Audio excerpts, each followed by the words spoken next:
this has been coming for a while, defo. Yeah, you've been looking forward to this, haven't you? Yeah. It's been one of them where like, like, how can I milk him for an hour now? I'm going to fucking drain him dry. Yeah. He's going to be white when he leaves, not purple. Literally, I've just been like, just putting him off to the point where he's exploding with value. Charged, ready to go. Yeah. How can I extract the most out of this man for an hour?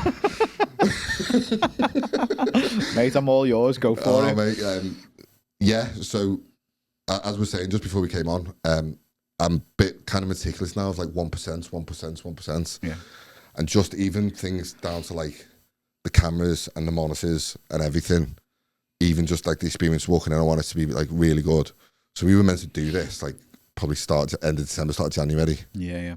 And I had some issues with the cameras. We still haven't arrived. We ordered them in from China, so China. Heaven knows, China schmana. Yeah. So yeah, it has been a bit of a long time coming, and everyone in my audience is probably 80% of my audience is probably aware of who you are and what you do. But for anyone who isn't aware of who you are and what you do, who are you and what do you do?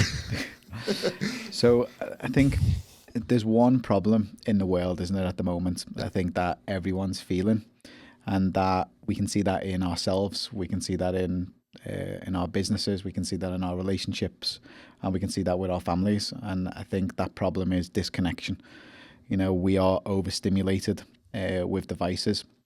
We're losing track of who we are. You know, a lot of people that come to us are lost of direction. I think many businesses now are just, the market just saturated. So I think it's connection. That's the sort of biggest advantage now. So Ways to Ours a human connection and experience company. So we help people connect, build brands that people feel, but most importantly, you know, reconnect to themselves of what makes them different, of how you can unleash your sort of uniqueness in today. So that might be your uniqueness as an individual, your uniqueness as a leader, your uniqueness building your personal brand. But it's how you make people feel. But that starts with connection. Yeah. So I'm going to preface this story. I've actually got a bit of a debt of gratitude to you, because we had a meeting about 3 years ago in your office. I think it was about 3 years ago, maybe just after COVID, maybe. Yeah. And you said them exact words to me: brand is how you make people feel. But I'm going to preface this with, before that point, I knew I had a good product, and Emily probably remembers this. Instagram TV was a thing. Remember that? Yeah, it was, yeah. So I think what Instagram tried to do was copy YouTube. Yeah. But it kind of didn't work. And then TikTok came out. And when the For You page came out, I feel like that revolutionised social in a sense that they kind of said, we think that we can put a feed together that you're more interested in than what you can pick yourself. Yeah. And it kind of worked, because Instagram binned off at Instagram TV at that point and went to Reels. And then YouTube copied and went to Shorts. Yeah. And it was like really revolutionary, because before that point, it was like long kind of, no one wanted to be an Instagram TV as opposed to a YouTuber. So we were in that phase of the business where we were doing short form content, and it was that kind of like transition period. So I knew at that point we had a good product, we had a decent offer, but there was one thing missing, and it was brand. Yeah. I had no brand. Yeah. And when we had that meeting, you said to me, brand is how you make people feel.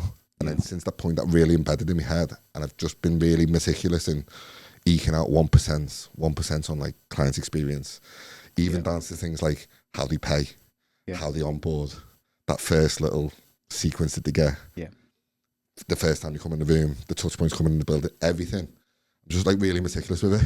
Yeah. To the point where I'm probably a bit geeky with it, but that was down to that one little probably nugget of value that you gave me that day. So thank you for that, mate.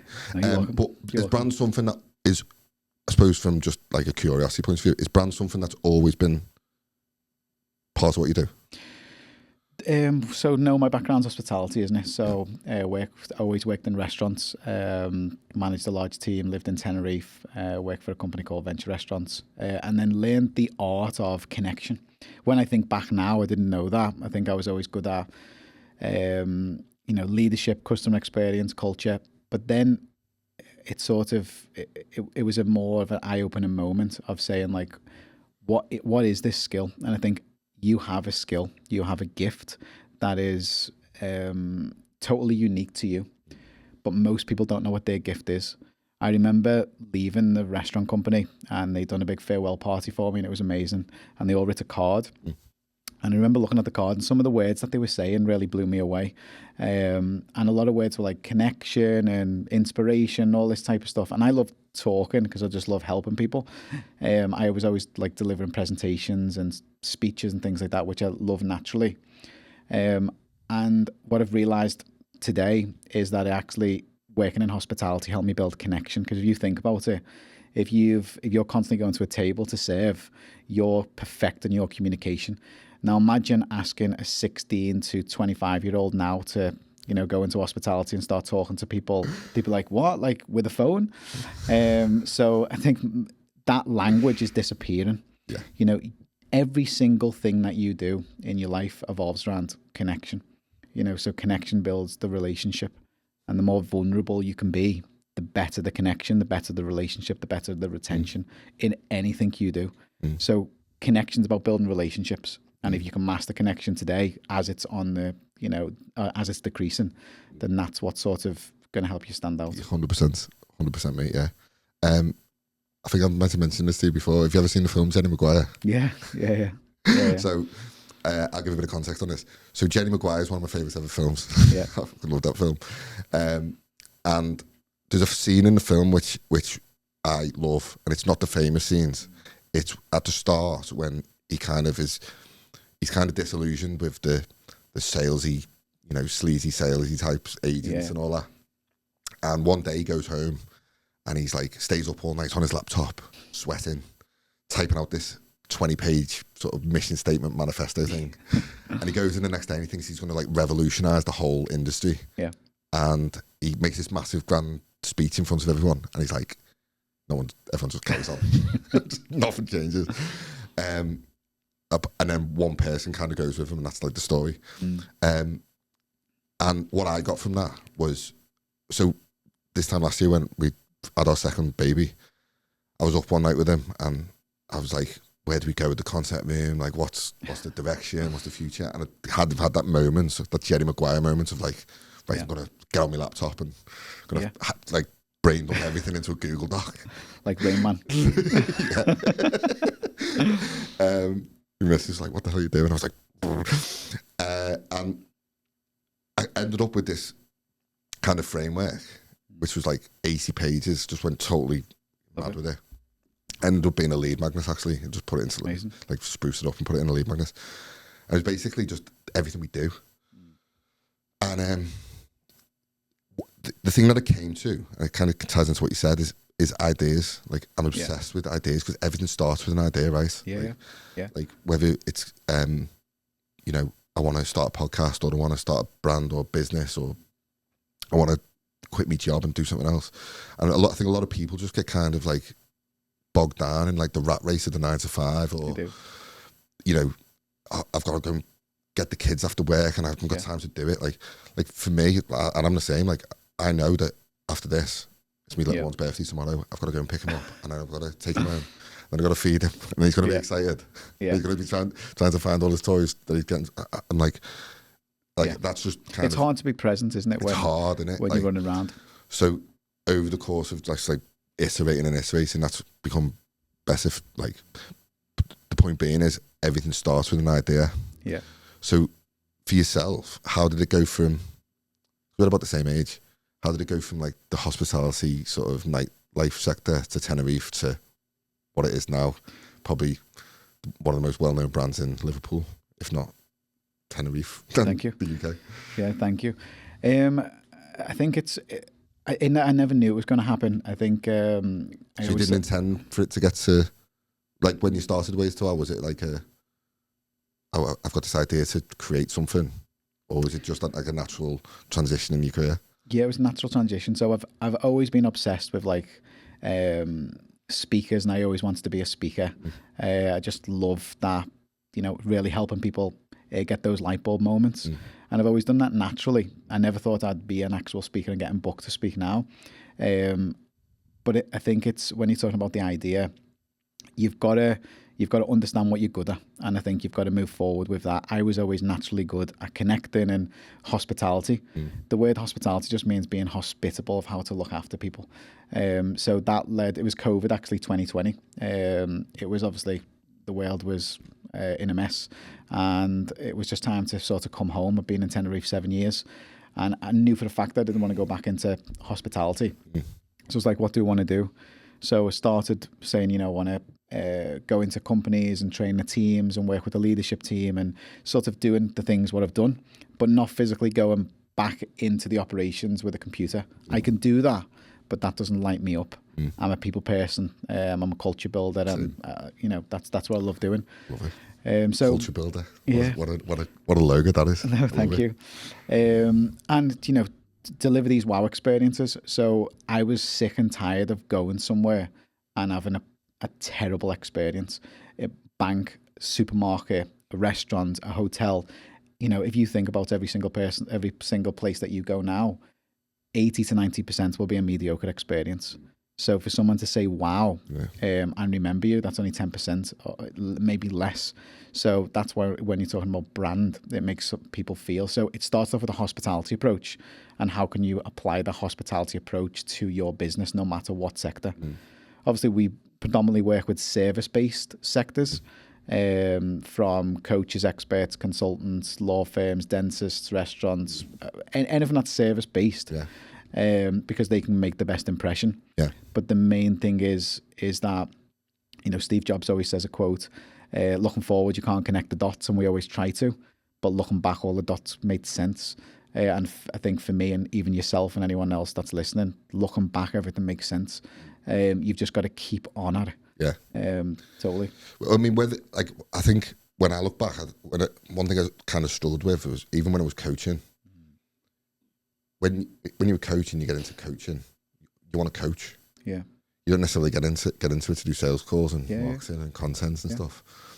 And I speak to a few of my clients about this now. Or when you become a content creator, you want to create content. You don't necessarily want to, deal with angry customers or, people who might be, I don't know, like not in the same wavelength as you.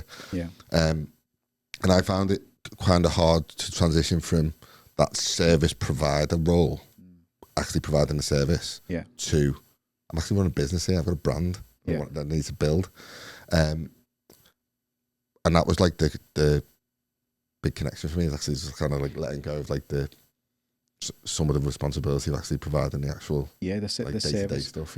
And as I was with Jay McConville this morning, and I was explaining the difference between service and standards. Obviously, we had the Raise Your Standards masterclass this morning. And the difference between service and standards is anyone can go to, you can walk into Greg's, not that I eat at Greg's, but you go into Greg's and you want a sausage roll. They're going to give you a service and they're going to give you that sausage roll. But if you go to the Ritz-Carlton, they'll have standards. So if someone's walking around with the shirt open or the tie off or whatever that may be, then that's going to be a serious conversation of, you're not the right person for us. So, the standard you walk past is the standard you set. And I think we can constantly, if we're not careful, walk past a lot of standards that we're not really happy with. In our lives, in our relationship, how we speak to people. Have we got emotional awareness to say sorry when we've been out of order? And once again, that all boils down to connection. So I think building a brand, if you want to build a brand, I think you've got to first understand of how do you want to make people feel, but also what is your strategy to do that? Because most people live in the firefighting. And one thing I always say is if you're going to business, if you wanted to sort of, take some time for yourself now, you'd go and meditate, wouldn't you? So the opposite for that for business is strategy. But how often do you actually strategize on your business? Never. This morning we had people there and just like, what, have I made the right decision coming here? And then they leave and it's like, oh my God, they're different people because they've sat down, they've stopped, they've paused. And, you're battling against attention span now. 100%. I couldn't agree more, mate. We actually done that thing where we actually in that document. I might send it to you. Actually, we call it the social media blueprints because it's literally just a framework of what we do. And at the top of it says we create and share ideas. Love it. And then underneath that's our core values, and I was really thinking about the core values, and like, because I feel like they've definitely evolved over time, but the three I always come back to is meaningful relationships. Yeah. And how I sort of dissect that in my own head is any client who comes on board with us is more than a number on a spreadsheet. We have all that. We have all like the P&L sheets, and we run a proper business. Yeah, I think. But no one should feel like a number on a spreadsheet. Yeah, like I don't want any of that. There's simplicity. So how I dissect that is, I could talk to you all day about the technical, like all the wires we've got in here, and the audio, and the video editing techniques and all that kind of stuff. Yeah, you don't really bother about that. You want great content. Yeah, exactly. So you want that outcome. So if I'm going to speak to someone in a really simple way, take out all that jargon, make it really clear to them. Like even things today, like you came in, just going through the running order of what's going to happen. Yeah, even just giving you a heads up. Give some little sweets, a little can of Fanta there. Yeah, like literally just stuff like that. Even to the point where I'm nagging Poppy on reception to make sure everyone's greased, okay. Yeah. And then we kind of tease it between two. The one is personal ownership. So if something inevitably goes wrong, like something, let's say a camera malfunctions or the audio goes tits up, you got to own it. Or even if it's not your fault and someone does something that's untoward, the owner, we don't never see us blaming anyone. Yeah. And then we kind of, and added bolt onto that is like going the extra mile. Yeah. So if we can make all them things happen, usually everyone has a good experience. Totally, usually the business runs right. I have so far, so thanks so much for looking after us. Well, I appreciate that. But it's kind of what I've learned. So in content, I always say this. I don't know, as a content creator, I always think don't gatekeep anything. Just give all your information away, because it's all out there anyway. And no one really ever implements the content. So there's a phrase which is absolutely brilliant. It's content is for free, implementation is for a fee. I love that. Yeah. Well, if you give everything away, there's like maybe like 1 in 100 people that will actually do something with the information. Yeah. I'm that one person. Yeah. So I just like take all the nuggets everyone says to me and just kind of try to implement it. But ultimately, it's the value prop, right? Now, one thing I've always been impressed with what you do is everything's visually amazing. Thank you. Everything looks visually good. So when you do your weekly meetings, when you do your content, when you do everything just looks physically good. How does that play in? Because when we had that conversation a few years back, I was on the verge of I was getting quotes off like branding companies for like logos, and like $3,500 for like a logo, and I was like, I don't need that yet. I need to improve my experience. So, but when it comes to aesthetic stuff, and like making stuff look and feel good, how important does that play into brand? Well, massive. So first of all, what is brand? So people think that brand is logos, fonts, and things like that. Yeah. That's not. That's most. We're not. Probably saved me $5,000. We don't. We're a brand strategy company. So we're building your strategy. We're getting your clarity. Yeah. Logos, websites, things like that. Yeah, we can do. And obviously that ties into everything, because it's how you visually market. Unfortunately, we live in a market today where you don't need to be the best, just need to be the loudest. So if we look at, who's the best coffee in the world, you'd probably think of Starbucks top of mind, because they've marketed that. But the reality is, no, you could go to Crosby Coffee, Bold Street Coffee, whatever, and get a nice coffee from your local sort of neighborhood coffee place. But so people with money can market a brand and it can stand out, but actually the experience of that won't match to, the level of the expectation. So when it comes to brand, the way I like to explain it, I've got a model, it's called the Build a Brand model, and it's basically broken down into 4 areas. So it's basically your identity. So your identity and your personal brand. What is the one thing that you can do better than anybody else? Who you actually... who you actually wanting to speak to, who you are wanting to connect to. What is it that you do better than anybody else? Number 2 is your offer. What is your irresistible offer? So how are you actually getting business? So the way I like to think of it, we like going to the arcade. when we were kids, the little 2p machine where you hold it up and it'll find all the different ways.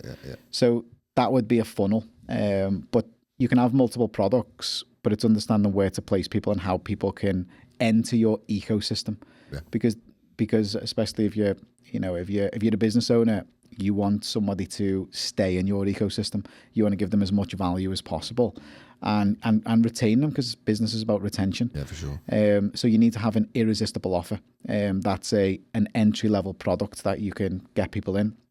Number 3 is your marketing message. Now, this is one of the big ones where, I think a lot of people who come to us struggle with this the most. So this is how you connect. So if you can't connect, you can't get any business. So you might have an amazing product, but you can't sell it because you don't know the language. What might be getting in the way there is procrastination, self-belief, self-doubt. I don't want to get on camera. But you've got to have a crystal clear market message. And I think when it comes to messaging, I always say you've got to release your best-selling album. So if you think of a best-selling album, every single track on that album is repetitive. They all have a chorus that we remember. The reason that why we love songs is because they have a chorus and we can repeat them. So are you repeating your chorus, or are you constantly saying different words? Because to get retention and for people to understand what you do, you need a chorus and you need to repeat yourself. And then once you've got that mastered, then you can say, you know what, that's a bestseller. I'm on to track 2 now. But do not move on to track 2 until you've mastered track 1. So your message is the most important part, because you can't get business. Then the final part then is the experience. So you're crystal clear in who you are. You've got your irresistible offer. You've marketed that offer with your marketing message. You've connected. People like what you do. They come to you. Now it's time for the experience. Are you wowing them? How are you making them feel? Are they going to go away saying, oh my God, you need to go to Steve and you need to go to his content room because he's wowed me with everything that he's done. And that's the marketing strategy. Then it's turning that into process and procedures for that brand of what obviously we support with, is how you can actually turn a standard experience into a consistent experience. From that, a delivery of an onboarding for yourself if you're a solo entrepreneur, or for an organization where you're trying to get multiple people to try and deliver the same standard of service. So when it comes to brand, the overall brand experience is based on those 4 elements, because that's how you make people feel. So it's not just your in-person experience, it's your digital experience. It's how your emails sound. It's how you text somebody. You are the brand. So obviously we do a lot of personal branding. You are the brand. I come here because of Steve. I know Steve. I've got the connection with Steve. Yeah, for sure. So it's looking at like how you can actually make that impression. Yeah. I was watching a YouTube video actually the other day, and it was Stormzy, the other rapper, and he was talking about that exact kind of thing. And he said when he was writing his album, he set the songs up in such an order. So how we wrote the songs in such an order that he was imagining people at one of his concerts, and essentially he could basically just rap all the way through the album, song to song, and just continuously and everyone would be in that rhythm of it's that song. I know it's this song now. I know it's this. Oh, this one's coming up now, and it's a masterpiece. It's always like gets people excited. One thing I've always wrestled with as well, what you talked about, was personal branding and business branding. We're about the same age. When you go, even if you go back 20 years, like I think Steve Jobs was probably the first really to do it. But back then, like you wouldn't really know who the CEO of a company was. Like they'd be quite like hidden away and locked away and quiet. Nowadays, the personal brands are even bigger than the business brands. So you look at the likes of Zuckerberg and Elon Musk, even Donald Trump. These people are brands in and of themselves, right? And I look at like Cristiano Ronaldo. He's the most followed person, I think, on Instagram. Maybe someone's took over him, but I think, do you know who's one of the most high? Virat Kohli, the cricketer. That's right. In India, he's got like 700 million followers. It's I wild. didn't even realise. Wild. Power of personal branding, right? But how do you navigate that? Like we've got the concept, we've got ways to wow, but how do you navigate that in terms of like, if you've got like a 10-year plan to exit or whatever, how do you like not lean too heavily with your personal brand on the business brand? And so there's a survey done not so long ago by Forbes, and they done a big massive survey on personal branding, and what they found was 78% of people would trust a face over a brand. We all follow people. If you looked through your Instagram now, at every single person that you follow versus every business you follow, you'd follow the founder over the business. The founder's always got more following and more reach because they're the one that you've got a connection with. And I think we're only coming to this now, but it's all about connection in regards to like we're saying why is personal brand successful? Take the word personal brand out of it for a moment. It's basically what's going to connect and resonate. A business marketing a product, or the founder of that business talking, saying, telling a story.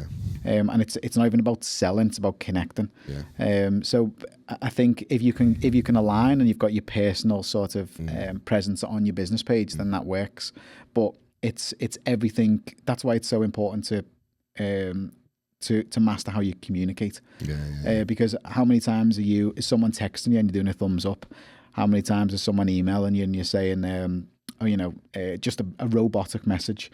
How many times are you writing an email saying, just following up, just thought I'd reach out? All this robotic language is you're not becoming memorable. So you need to think of ways how you can become memorable, because when you create a wow moment, which is a wow experience, you put everybody in what they call a gamma state. So that's a retention state. So when you can surprise somebody, excite somebody, make someone feel appreciated, or educate them by teaching them something they don't even know, then they're going to remember you. And if they remember you, that's when you get the business, or that's when, that's when you get the investor, or whatever that may be. 100%. I had that experience with Amanda, actually. Yeah. Shout out to Amanda from Trinity. She's a legend. She's legend. Yeah, legend. She came in on the podcast and she was like, "Oh, I don't really know what we're going to talk about with it." And then by the end of it, she was like, "That was great." Yeah. And just talk to people. And I always say to people, like, the idea of the podcast is not to like catch you out or get clickbait or got your moments or whatever. It's just a conversation. That's all it is. Yeah. And also, it's just me being a geek. I want to learn stuff. Yeah, I love it. Personal branding. Yeah, I think about this a lot because, if you work really, really, really, really hard for... I always say this to my missus, if we didn't have kids and I was, like, say, 10 years ago single, I'd just work 24 hours a day, mate. Like, I just wouldn't even... And I think with the personal branding there, I'd mention, most people are trying to build reputation before they've actually clarified who they are. So the biggest problem that we have and the biggest problem that we solve, I'd say, is lack of clarity. Yeah. Well, I know your messaging's right, because when you were explaining it then, I was thinking about where I was myself. When I spoke to you probably 3 or 4 years ago now, in office. Yeah. I was literally in that third sector that you said, like that place where I knew I had a decent offer. I knew what I was offering was valuable to people. I just didn't have any language around it. I didn't have any brand around it. Yeah. And it just wasn't connecting with people. Yeah. So I knew it was there. I knew it was like, I knew I had to illustrate it. And then I put a lot of effort after that point to like meeting people and connecting with people offline. Yeah. Because I always say we're a social media business at the heart of it. Yeah. But actually our goal is not to keep people on social media, it's to get people off social media and into our business and help them. So that's super interesting. Now with Ways to Wow, I've noticed a lot of people, and I've spoken to a lot of people who've been singing your praises, really. Thank you. Blowing smoke up your ass. Thanks. I'll just keep blowing smoke up your ass. You've done, is it the Build a Brand Accelerator? Yeah. Is that what it's called? Talk to me a little about that, because it's kind of like, that's like the level up from the weekly group that you do. Yeah. Am I community, am I saying that right? Yeah. Yeah, so we've got a community. So how, firstly, let's preface that. How important is the community? And does that serve as like a building block to your more valuable thing? Yeah, it does. I think the community was built to help startups get a bit of clarity, connect, come to a place where actually they're around people that actually want to help them. You know, in the UK, only 9% of the population are business owners. Wow. 9%. So, you know, that's frightening, because business is hard. Yeah. Business is really hard. Really hard. And I think if you're not enjoying it, then it becomes hard. If you're not around people that support you, 100%. you know, every single person that's around you, any single person that's around anyone that's listening, you know, are they energy takers or energy givers? Because if they don't believe in you, you need to change. Yeah, you know, family can be negative, can't they? You know, friends can be negative.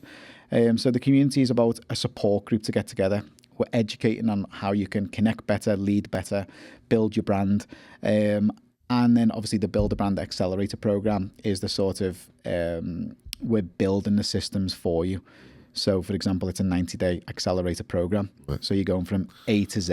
Love it. So we only want to work with the best people, to be honest. And I think that's us understanding who our target demographic is. Yeah. So if you think that you're the best in your industry, you should come to us, because we can really help you. Because it's not about working with people that think that they want something when the reality is they're not going to put the effort in. Yeah. We want people who are serious and they want to be the best. Love that. So the accelerator takes you through those 4 components that I was saying. Right. And then it's not just a mentorship and a coaching program. We're helping you build your systems to market you out there, to clarify who you are, so that you can be more confident, because a lack of confidence comes from a lack of clarity. When you're not clear on who you are, when you're not clear on, when someone asks me, what do we do, what do we say? Well, you get anxiety. That keeps you up at night. The reason I built that program, or we built that program, is because like that kept me up at night. You know, I kept on changing bios. Who is Jamie? My background's hospitality. Can I pivot over and do something this? But the reality is, you can do whatever you want. Yeah, 100%. You just need to get behind the idea. And I think where most people go wrong is how slow they are at making decisions. So you need to get faster, be faster at making decisions. I get that.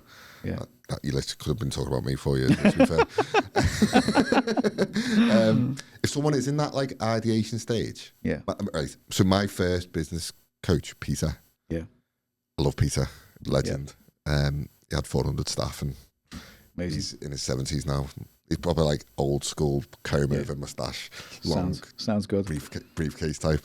Yeah. But he's proper legend, and he used to say to me, ideas are big in your mind but small in reality.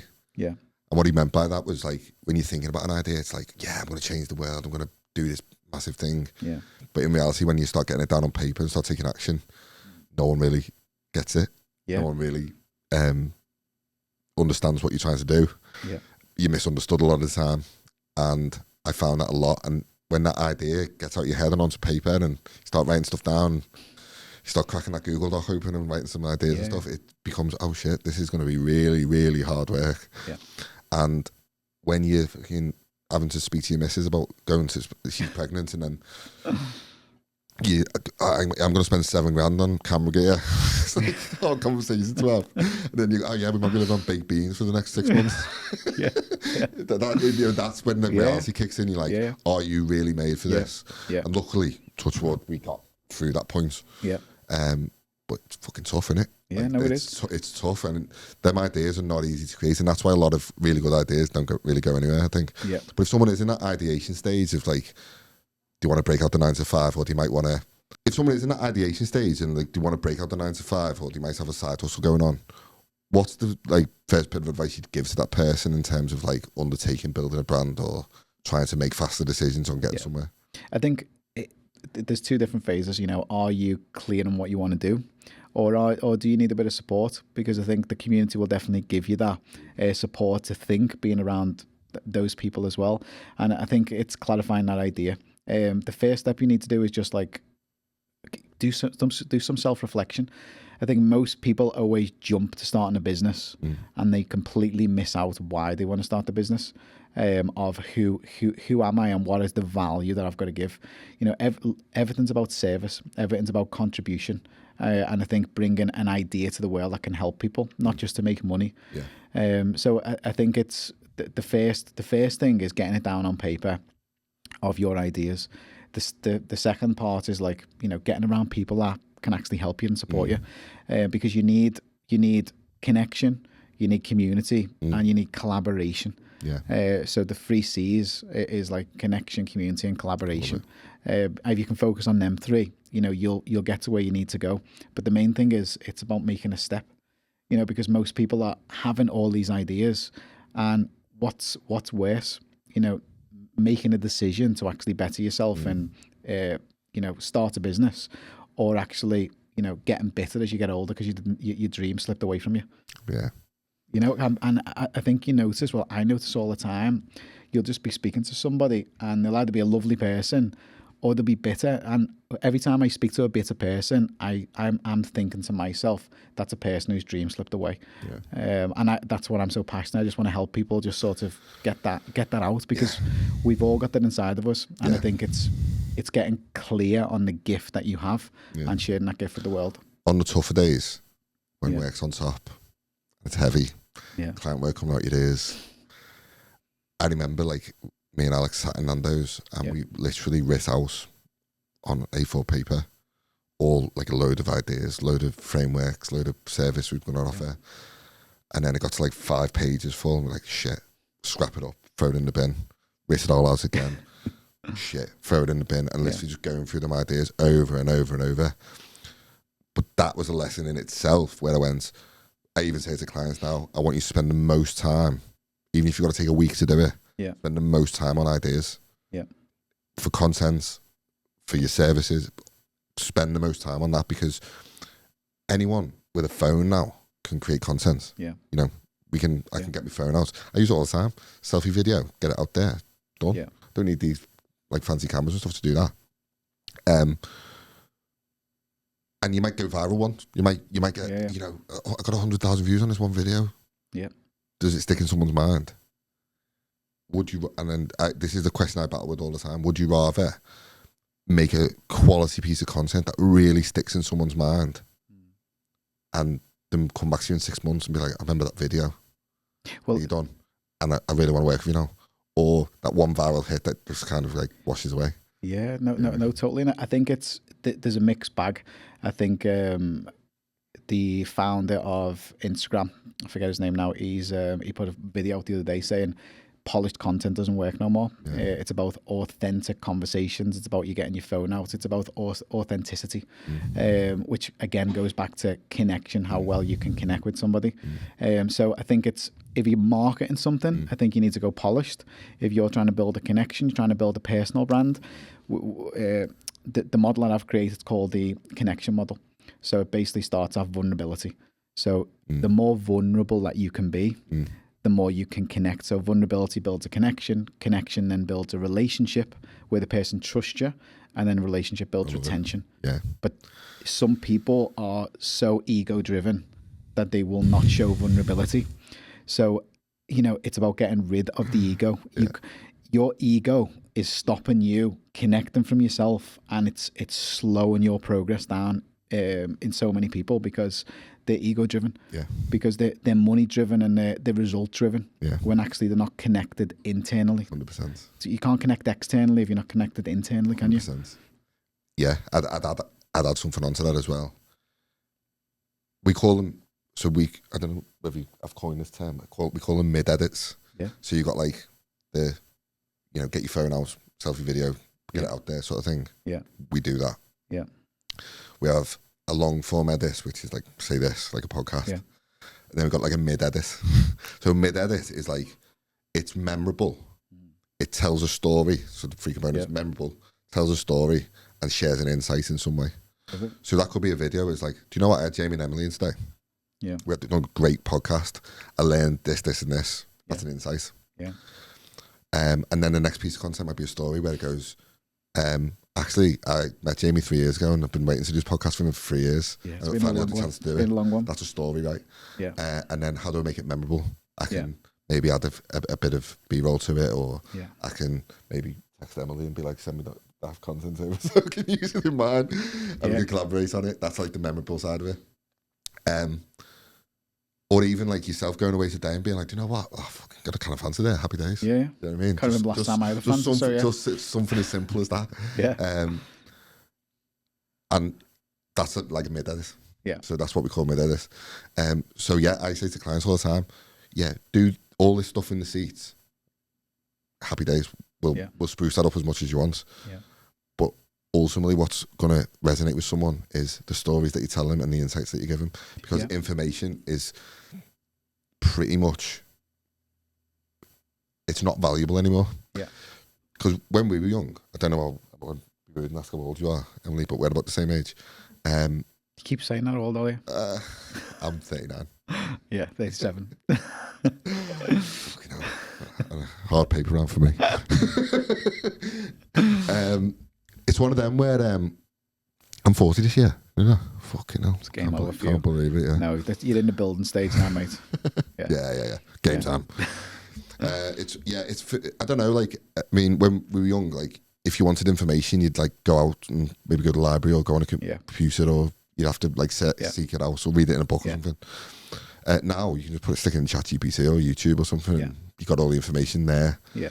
So if you just add more information to that big shit tip of information that's confusing people, it's like, it's more noise for people. Totally. And I think the Oxford University's word of the year is brain rot. So what they've found now is because of ChatGPT and because of all this information, the grey matter in our brains is actually reducing. So we're actually becoming dumber. So I think if you are using ChatGPT, I use it every day. You need to use it. ChatGPT is one tool. Yeah. There's many others, but I think you've got to be able to think first, search second, think first, search second. But people are searching first, and then that's taking your thinking out of it. Yeah. So that's great in the moment. The same as eating a Five Guys burgers. Lovely in the moment, but that's going to repeat on you tomorrow and in the future. So I think you've got to use your brain, because brain power versus AI power combined is then a really good result that you can stand behind. But what's happening is someone's saying, let's say I'm a yoga coach, and I need to market my business, so I'm going to be a yoga coach, and I'm going to search in ChatGPT. How can I do these retreats? How can I do all the copywriting for my website? This is amazing. It's done. But then I can't talk about that with confidence because I haven't learned it. I've just literally took it, read over it, and put it somewhere where you've got to be able to actually stand behind it, because that goes back to your personal brand, your confidence. If someone says to you, what is it that you do? You might have written a book. ChatGPT could have written a book for you, but if you haven't got the insight behind what you're doing, you're a blagger, aren't you? Yeah, literally. And there's loads of blaggers. LinkedIn's bad for that now. Yeah, it is. Like, you log onto LinkedIn, calling anyone else on LinkedIn who's doing this, they're not even trying to hide it anymore. Yeah, they're literally copy and pasting out of ChatGPT posts, and it's something like 2% of the entire user base of LinkedIn actually post content. Yeah.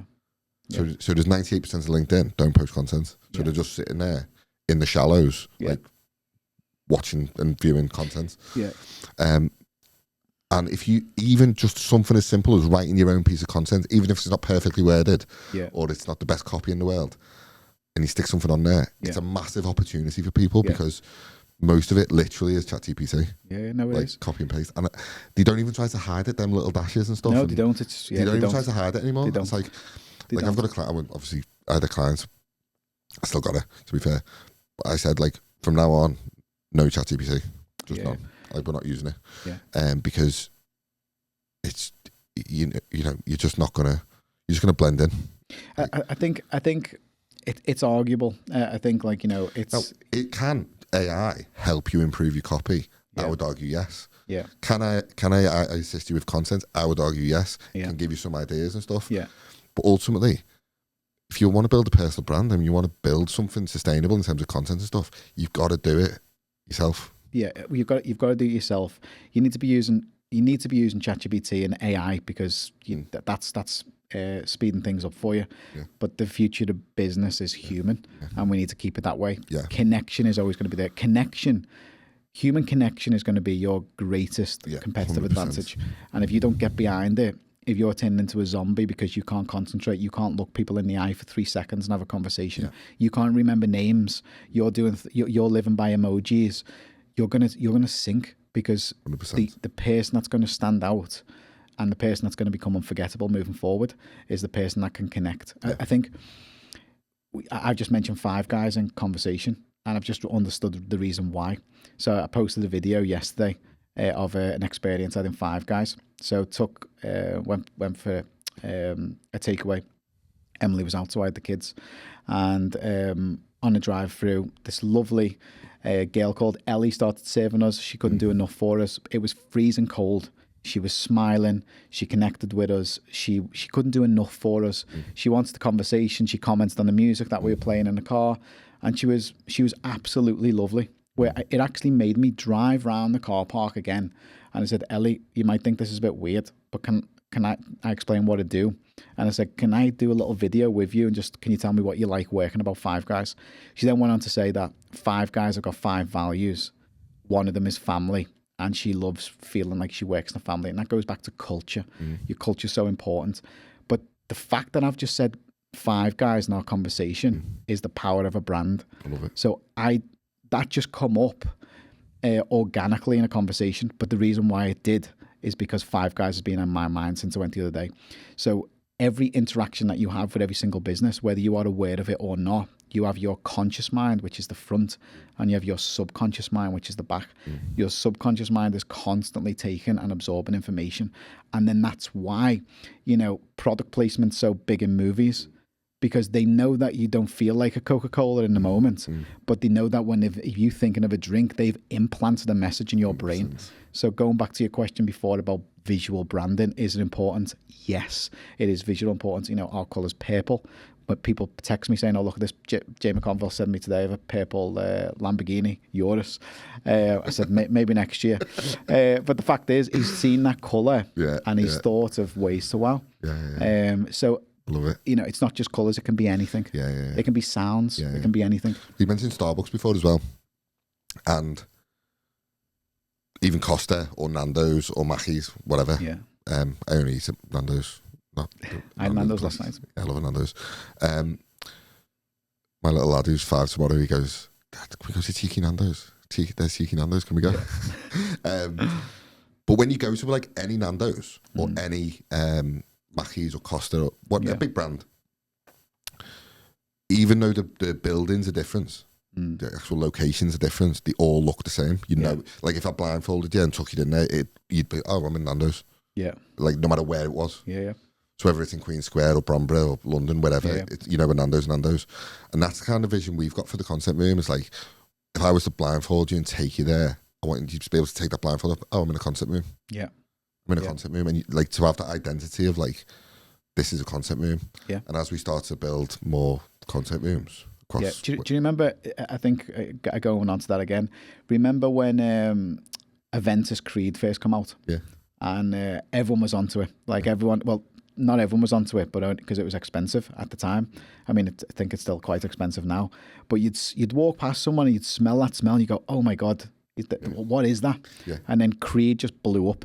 And then, there's many other brands now that are still lovely. But I always remember Creed because I had it and people would constantly stop and say, you've got Creed on. What's that smell? And I'd say Creed. And they'd be like, what is that? And I'd smelt it from somebody.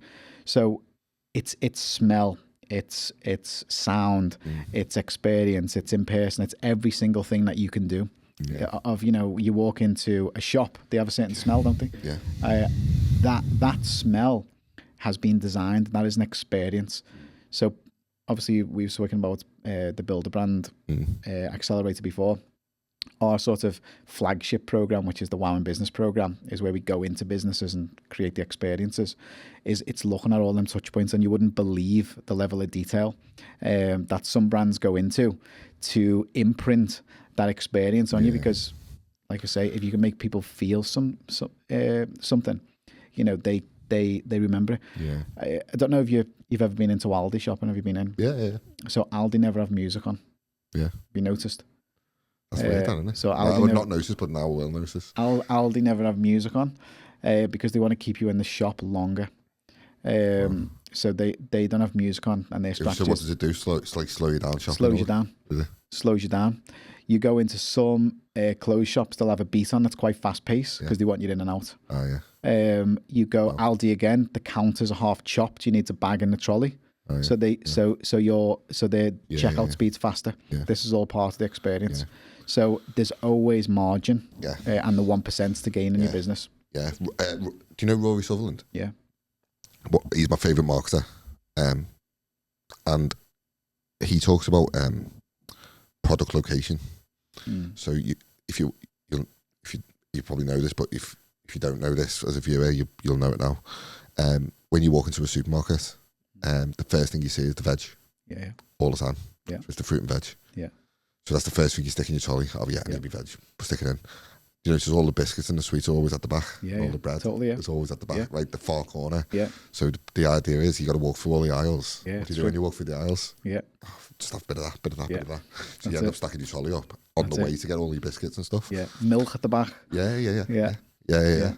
So everything is like almost like a psychological experiment on you to get you to almost just buy in more.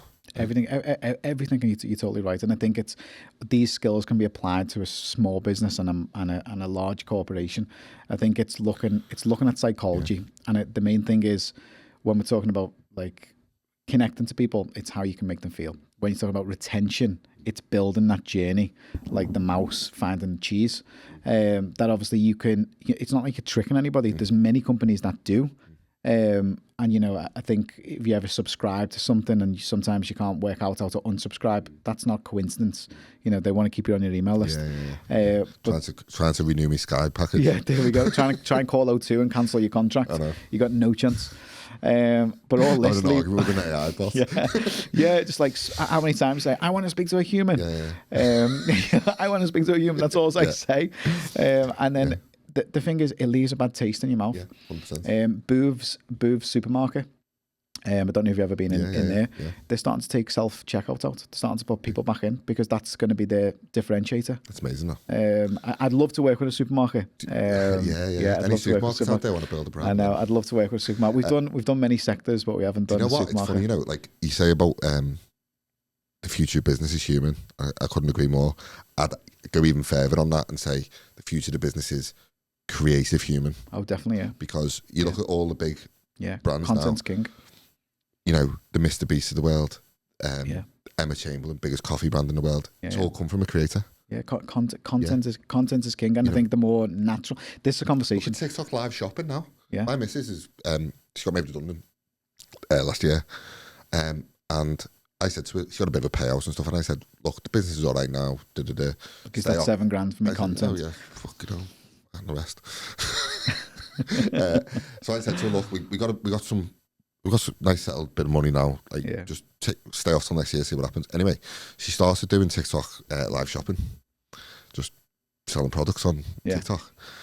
Within like 2 months, she had like 8,000 followers. Really? She's making it's not making much, maybe like 500-600 quid on TikTok live shopping. What's she selling? Just like perfumes, beauty products. You hesitated to answer there, so I've got something different that she's selling there now. Is it something like secretive? So the delivery guy is like our best mate now because we get about 20 products a day coming to our house. But it's like so it's like beauty products, perfumes, amazing, skincare, stuff like that. Yeah, in the main. But at the start, she was kind of taking anything.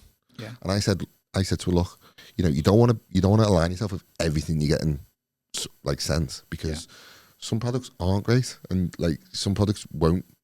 Like if you sell a bad product and you're just doing it for the money, just get something behind something that you truly believe in. Anyway, let's say you align yourself with a perfume and it's not a great perfume, and then there's another perfume that is a great perfume. Yeah. If you sell that bad perfume and you're selling this other one, people are going to be like, why are you selling both of them? Like, you just sold me a bad one. Yeah. So when she started doing that, actually, her money started going up. It's really good. She only makes like 500-600 quid a month. But it's money in her pocket. No, it's something. But I've done a bit of research into it. So in China, it's like half the GDP of China comes through QVC style live shopping. Right, yeah. It's fucking mad. Gary V's massive on it lately, isn't he? Honestly, mate, like, honestly, it is bonkers. It is absolutely bonkers. And then your For You, so I've reposted a few things on TikTok of hers, and my For You page now is just constantly like QVC style shopping, and I'm like, this is completely crazy. Yeah, it's wild. Now, we don't sell physical products yet, but we sell service. But if we sold, like, say, camera gear or like lenses or audio boxes and stuff. It's an absolute no-brainer. Yeah. You know, you can make, people are making thousands. You should give it a go and document it. Document your experience. I don't think I'm not, do you know what? Never say never, but I feel like the way the business is now, I don't feel like, if I'm honest, I don't need it. But it's one of them where sitting there hard selling something in front of a cat, I don't know, like well, all selling is trying to convince somebody that you can change their life. Yeah. That's people. A lot of people hate selling. I specifically don't like selling. Do you know what? It's funny, you know, because like when you think about that, like the old school sales funnel, like the attention, the nurture, the conversion. Yeah. I was always a bit crap at the bottom of the funnel stuff, so I was always great at like getting attention, building, you know, getting a lot of eyes on stuff, and even like building relationships, that nurture part of it. But actually, like I didn't really do any content till I was about 28. It was only when I started the fitness studio that I started doing content. Yeah. And the extent of my content was like, do you want to come to my class at 6 o'clock? Yeah. That was kind of it. But actually, if you get your brand right, and this is what I've just found through experience, if you get your brand right and you get your marketing message right, like you say, actually, look at, you know, likes of Laura McNally, Manda, really good people in the city that we know. Them type of people, they kind of, you don't have to sell it to them in the end because they just know. Yeah. So that sales process is literally a case of, I'll just send you the link, or like, it's kind of an easy process, really. No, it is. And I think it's for someone to buy your product, it used to be 5 to 7 times. Now they're saying, I read an article yesterday that it's 30 times. Yeah. So you're talking about content. Yeah. If you're not creating content, 30 times people need to see you before they're going to engage with you. Usually to trust you, to say, I've seen that person, or whatever that may be. I've spent, honestly, 4 years building Ways to Wow in regards to the events, the profile, everything that we've been doing. I've put a lot of money into things. I've just been building rockets and blowing rockets up and learning how to, I can build a rocket. Love building rockets, but they always explode and always cost me loads of money. Yeah. But the amount of information that I've learned, the amount of experience that we've gained, and the amount of exposure has been brilliant. But the main thing is you've got to be a Sonic the Hedgehog and not a Sonic the Dodge Jog. Because sometimes you can just dodge it, and you know it's you're getting in your own head. You need to get out of your head. It's one of them, isn't it? Like, I'm the same. I've just fucking learned so much. I've had so many different things that just flopped and just didn't kind of. This will be amazing, and then it doesn't work. And that'll be amazing, and it doesn't work. And I think the strength, and I completely agree with you. Like, the strength that I had was like I got over stuff quick. I didn't sulk about it. Just like, right, what's next? What's next? What's next? Yeah. And I was listening to John Cena, the WWE wrestler. He retired recently. But he was saying in one of his interviews, he had his last wrestling match. I don't really watch wrestling, but he was saying his last wrestling match, it was like all the storyline leading up to it, things like didn't work out, and then The Rock was meant to come back into it, and things didn't work out. And he was like, and he said, it's like, oh, it's fine. What's next? What's next? What's next? Yeah. That didn't work out. What's next? Yeah. And then that what's next is the opportunity. So you take that opportunity. It's like, if you don't try, you won't get the opportunity. If you do try, you might win, but you might not. Yeah. But if you don't, you definitely won't. Yeah. So that was kind of like always my mindset. It's like, I know just the way I am that I'll be successful in the end. Yeah, it's just one of them. It's like, how do I navigate getting there, the route to get there? Definitely. I think it's, everyone always says, enjoy the process. I think every year I always look at a campaign name. So for the year, what's my campaign name for myself? So that acts as like the North Star. So I have a think of what your campaign would be for this year. That's one of the questions we asked everybody in the Raise Your Standards Masterclass this morning. Once you've got that acts as a North Star, because then the main thing is you can get behind that and you can follow that. Yeah. But the majority of people don't understand like where they're going or what they're headed. Or they can get stuck in the hustle. When the reality is, you've got to choose happiness over success. Happiness is being aligned and in flow state of what it is that you love doing. If you're getting anxiety for doing your accounts or sending invoices or all this stuff that you don't like doing. That's collaboration, isn't it? Who can I give that to? I'm aware of it, but keep into your lane of what you do better than everybody else, and then skill stack around that. Because that again, it goes back to your confidence. But the main thing is you've got to be doing what you love doing. Otherwise, what's next? You're jumping over them hurdles like Sonic. But at the same time, if you're not careful, you're burning out, and you're not strategizing. You're firefighting, or you're living in the operation. So I think monthly you need to be reviewing your months. Quarterly you need to be reviewing your months. If you journal and you reflect, that's brilliant. It's just having something top of mind, just like this podcast. I keep seeing it everywhere. So your podcast is top of mind. What's the North Star for Ways to Wow this year then? North Star for this year's a few more events for us, building the community, and really just helping people sort of clarify who they are, connect better, build better businesses, and become better leaders. Like, just literally getting behind that message.